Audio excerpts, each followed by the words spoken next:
Uma das coisas mais importantes na criação, na composição e na arte é a ambientação. Tudo que você assiste, ouve e aquilo te convenceu assim a ponto de você levar aquilo a sério, porque a pessoa que criou caprichou muito em uma das ferramentas que eu considero mais importantes. Olha que bonito que eu escrevi. O criador daquela arte ali, ele não só sabe usar ferramentas para causar isso em você, mas como acima de tudo, ele tem muita consciência do que ele sente, da realidade à sua volta e o que ele deseja mostrar. Com isso, os artistas elaboram uma coisa que a gente chama de ambientação, que eu considero uma das coisas mais importantes no mundo da composição e na música principalmente, porque a música ela não tem uma linguagem falada às vezes ela tem uma letra, uma pessoa canta uma letra, mas depende do arranjo e de como a pessoa construiu e elaborou a execução para criar o efeito desejado. E nesse vídeo a gente vai trabalhar de forma prática e usando inspirações minhas, de como eu arranco, capto isso, traduzo e passo de volta para quem ouve as minhas músicas. Hoje à meia-noite vai sair uma música nova minha em todas as plataformas digitais. Eu convido a você a ouvir, mas eu vou usar a sequência dos acordes dessa música hoje no vídeo para mostrar para vocês que dependendo da forma que você executa os mesmos acordes, a música pode soar com uma proposta completamente diferente. Então é isso, eu vou te dar essas ferramentas, tem a ver também com o instrumento que eu uso para me expressar, que é o piano, mas também para que você entenda como é esse processo de criação para uma ambientação. Então, um dos vídeos mais importantes do canal e para todo mundo que é músico e deseja compor ou apreciar melhor música e arte.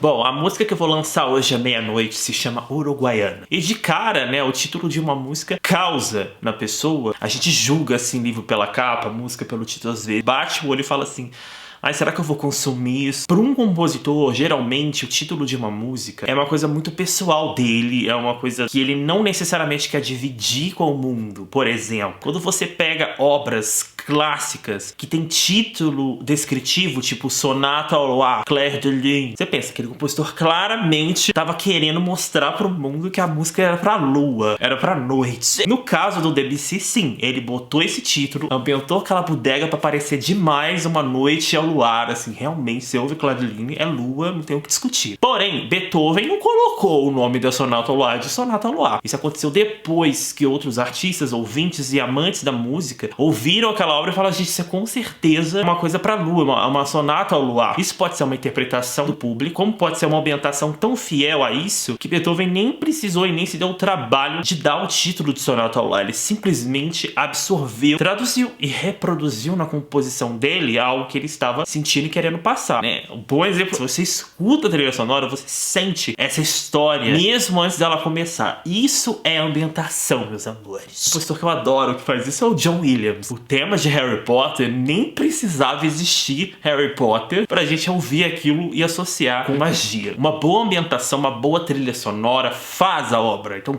não subestime a música nos filmes, porque ela cria muito ambientação. Salva um roteiro, salva um filme. Por quê? Porque ela te convence daquilo ali, te abraçando, ai, isso está acontecendo. E é isso, agora eu vou contar sobre a minha música uruguaiana, por que uruguaiana e como que eu ambientei ela pra ela causar a sensação que eu queria sobre essa experiência da minha vida. Não sei se eu deveria contar a história e entregar mastigado pra vocês, a ponto de vocês hoje à meia-noite já escutar afetados pelo que eu contei aqui nesse vídeo.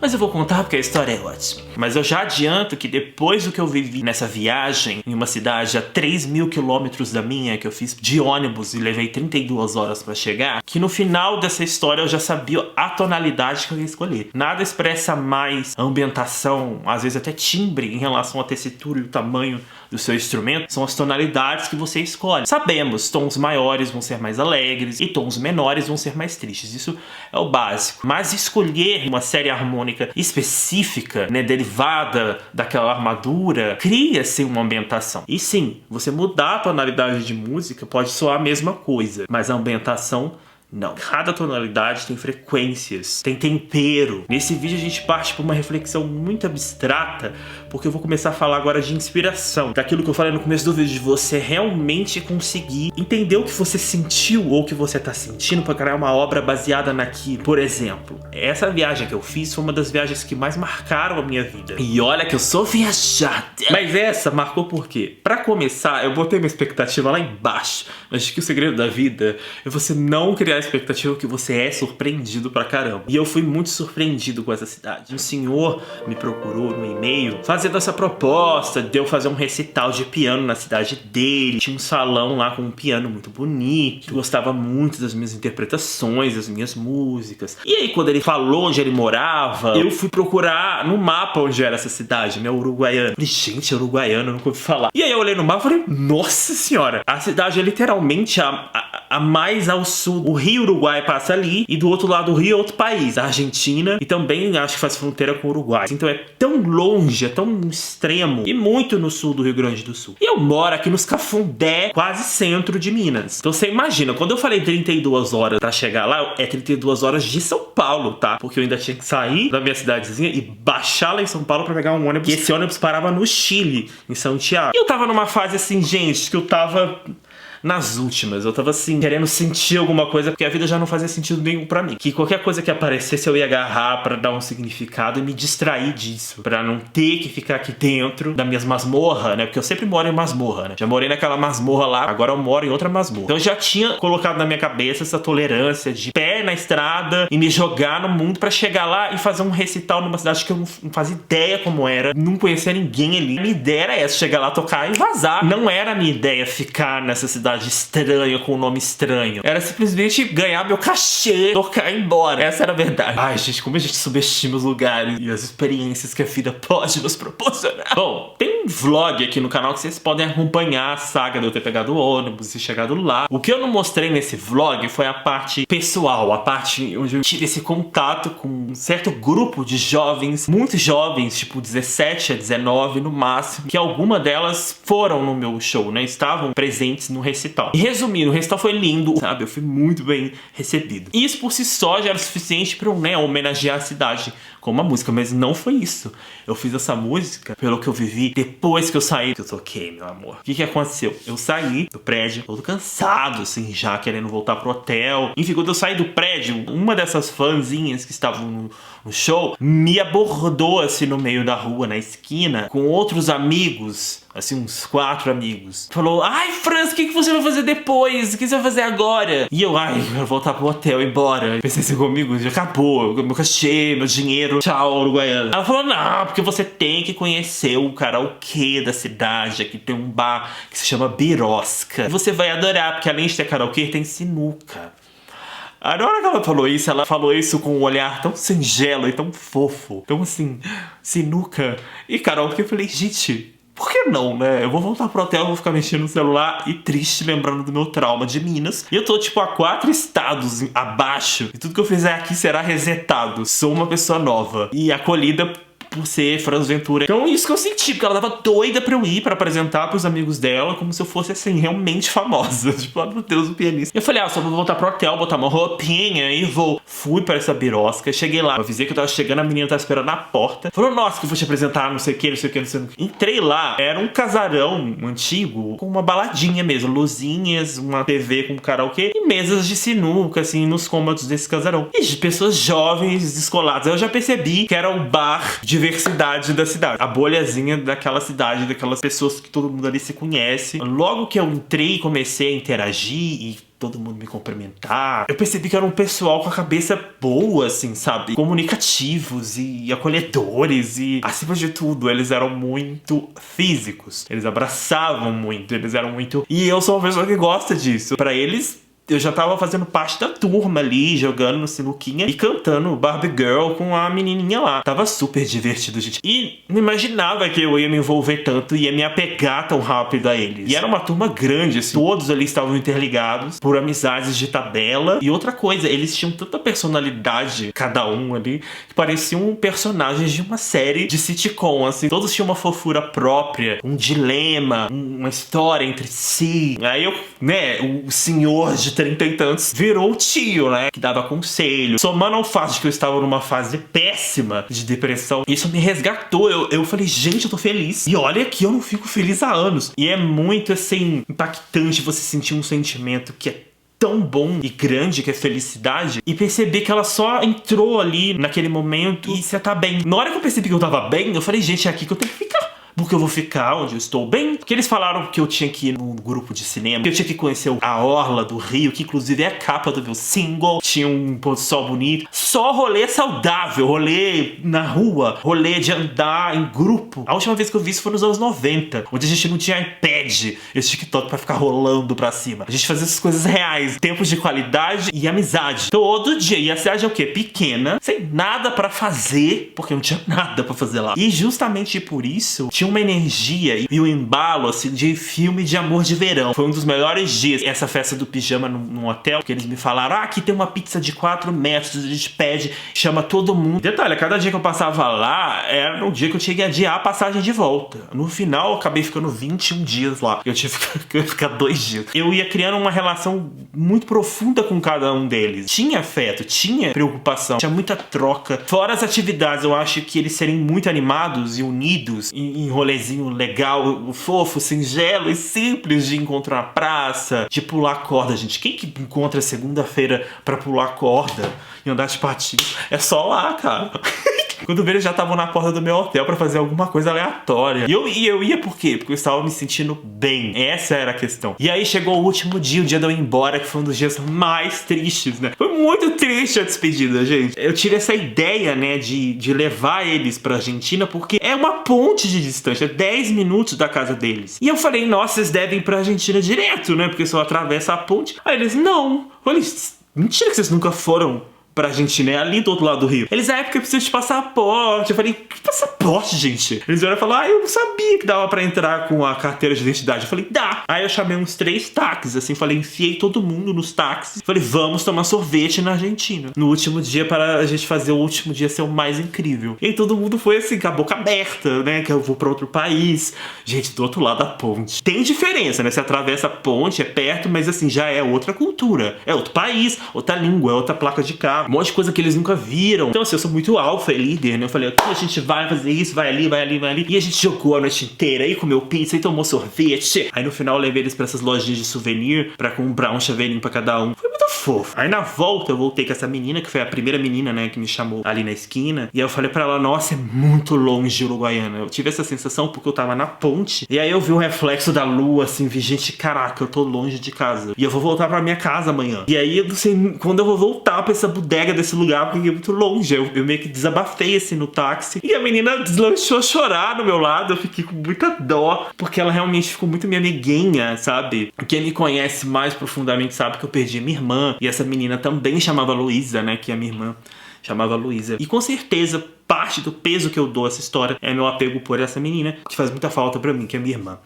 Mas enfim, foi um momento emocional. Não só ela chorou, como os meninos também choraram, tadinhos. E a gente se abraçou, e se beijou todo mundo, assim, aquele carinho todo. Cara, ali eu já tinha elaborado uma música na minha cabeça. Ali eu já tinha quase certeza de como uma música pudesse expressar essa sensação. Mas a sensação mais forte que eu tive foi no ônibus mesmo. Foi o ônibus que eu peguei na manhã seguinte e fui vendo a paisagem, a geografia mudar. Lá é tão no sul, você sente mesmo que a geografia muda. Tanto que o pôr do sol lá é super tarde, é lá pelas 8, 9 horas. E assim, essa cor, a ambientação tem muito a ver com cor, com o que você tá enxergando, o que você tá sentindo, claro, mas eu acho que mais pela cor, coloração daquele momento que você tava sentindo aquilo. Então, no ônibus eu já sabia que eu ia fazer a minha música em sol menor, em um tom que eu considero o melhor tom que tem, que é sol menor. Todas as músicas bonitas, muito bonitas, são em sol menor. Só que eu não podia fazer num tom tão triste quanto sol menor. E aí, o que a gente faz? Eu já tô entrando na parte técnica.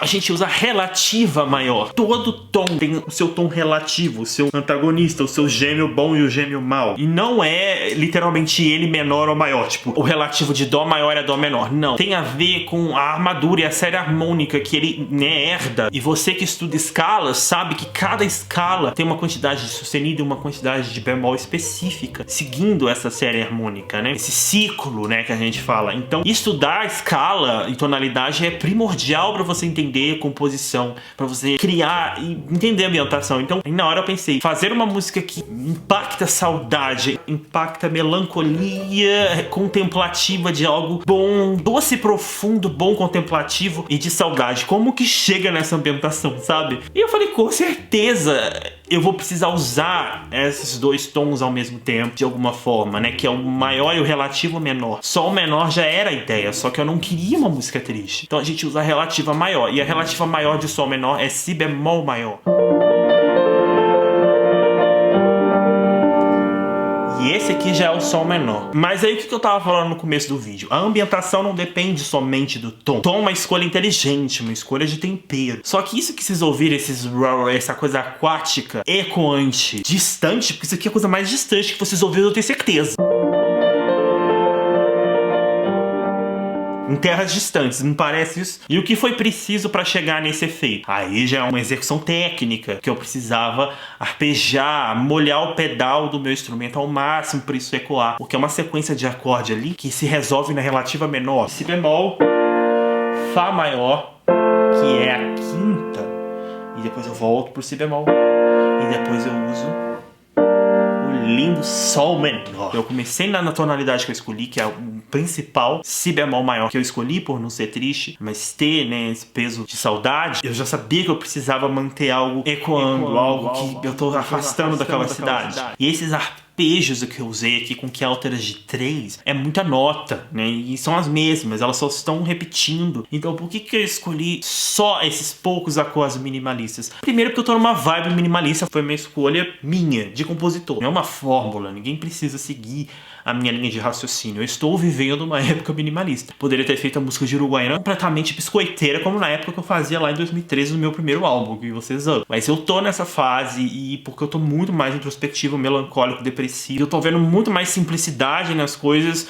do que biscoiteirice. Porque não tem nada de biscoiteira essa cidade. Essa cidade, ela é simplória e profunda ao mesmo tempo. Pela experiência que eu vivi e abracei, né, do que eu recebi de acolhimento e amor, de amizade. Então não dava pra ser algo rápido, biscoiteiro. Então essa é a compreensão que você tem que ter. Porque às vezes a pessoa quer compor algo e ela fica, eu só quero impressionar. Tá, pode ser uma proposta, não deixa de ser. Mas às vezes você quer passar uma mensagem, às vezes você quer um título. Já vi gente mandar música pra mim com um título completamente oposto da música. Eu falei, ela não compreende o que ela sente, o que ela tá querendo passar. O artista mesmo, por essência, quem mexe com arte, quando a proposta é fazer arte, ele entende muito bem isso. Essa é a coisa principal. É o que você quer passar, é o sentimento, é arte. Isso, não é impressionar. Impressionar, acho que é consequência, né, da pessoa ter um Michelangelo da vida.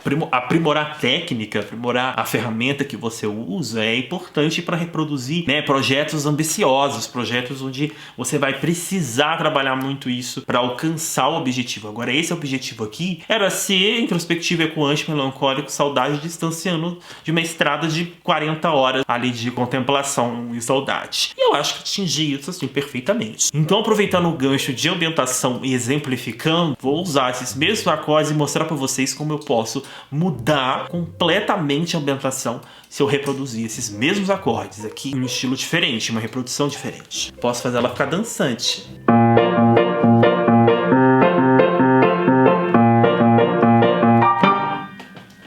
Ou mesmo biscoiteira.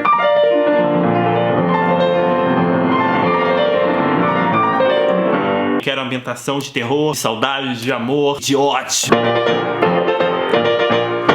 Essa foi no ódio. Eu poderia fazer vários exemplos aqui. Então a gente chega aqui com o entendimento de que a ambientação tem uma parte muito abstrata e muito humana e orgânica para você compreender, para depois usar suas técnicas aprimoradas. Com esses exemplos aqui eu usei acordes, repetições, ritmos, arpejos rápidos, acordes parados, simples, maiores, cheios. Isso tem a ver com arranjo. Arranjo já é uma coisa técnica, uma coisa que você aprende depois que domina o instrumento. A quantidade que você bota é a noção que você tem da noção harmônica, de arranjo, de encher, de florear. E às vezes é só repetir nota em oitavas diferentes. Às vezes é usar graus da escala, usar empréstimos modais, usar notas de passagem, de repetição de oitavas, literalmente, de Si bemol aqui, Si bemol ali.